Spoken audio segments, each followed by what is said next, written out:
welcome back to White Haired Gardener. Just wanted to say up front that we are not being sponsored by any of the products we're talking about today, but we have had a lot of requests on our Coop and all the things we did. So I thought I'd go into more detail today about how we set this up. Now, first of all, this is just a 7x7 resin shed that you can get at any, hardware store or whatever. What we did is we set this up, and then if you go inside, we have got it's got handy dandy doors.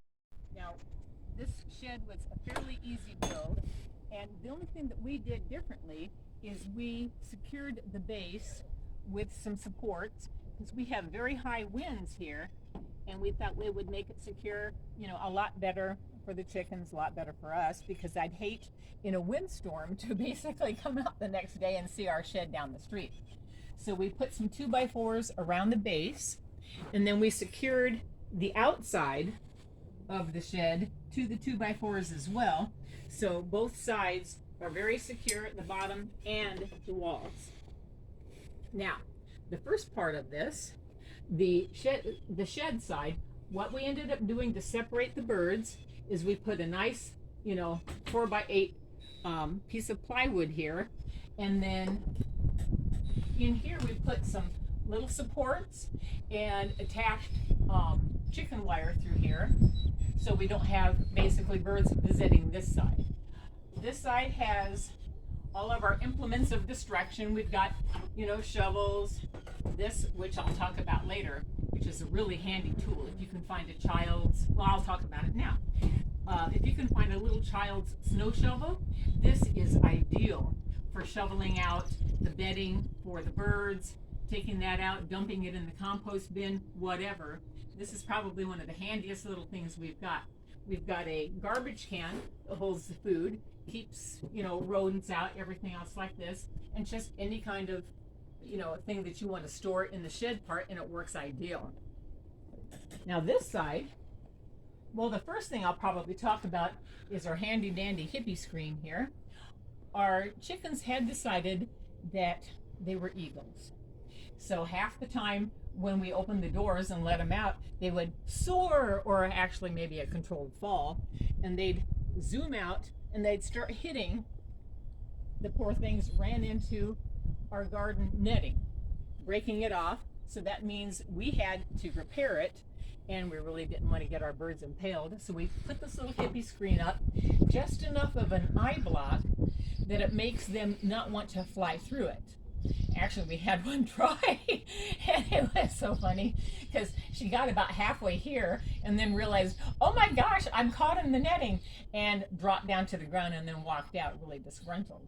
So what we do whenever we want to police this side is we have a little tie here. We tie this up, then we can walk in quite easily. Well, if I can get this tied up.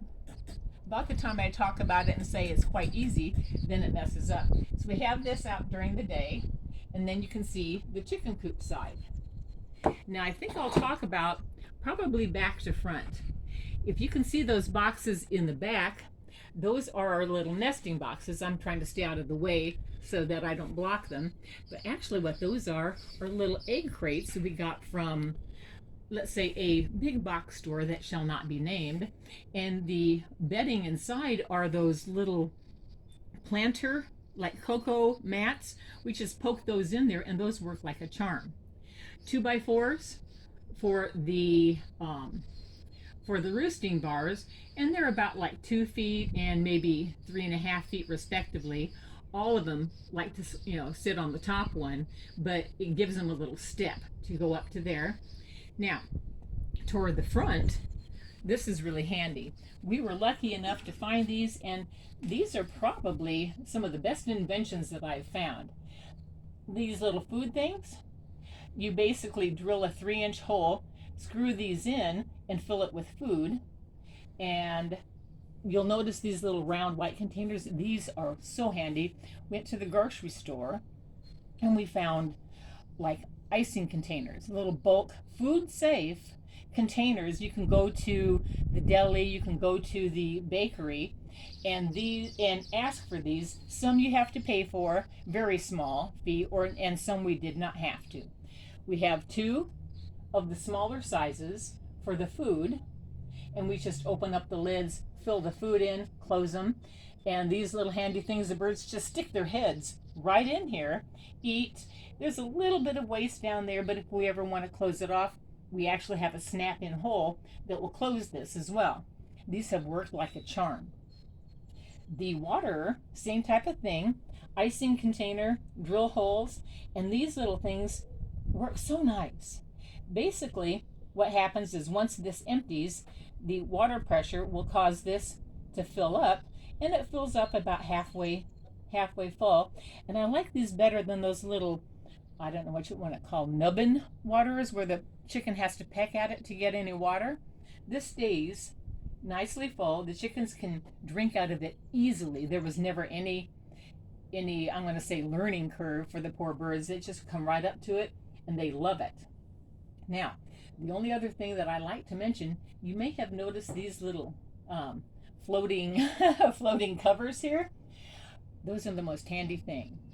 Chicks, or at least our chickens, we put these things in there. The next morning we would come out and they were covered in bird poop. They love to roost on pretty well anything that's up off the ground. And every day we'd have to scrub it down, disinfect it, start all over again. Well, my sweetie, wonderful hubby, had this bright idea. Chicks or chickens do not necessarily like to be, I'm going to say, unbalanced.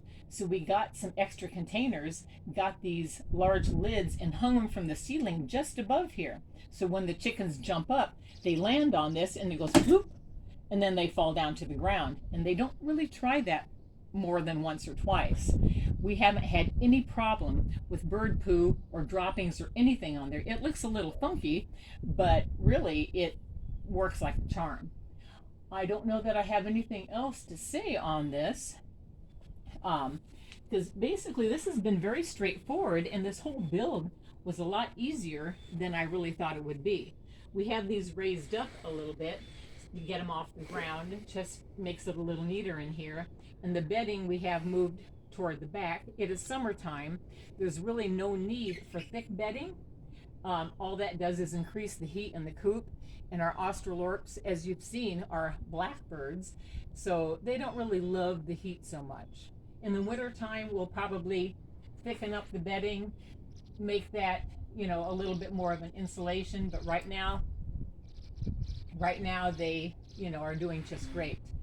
The only other thing I can think of, if you want to help a sister out and subscribe, I see I remembered this time, or leave a comment, I would really appreciate it. And thank you very much for visiting.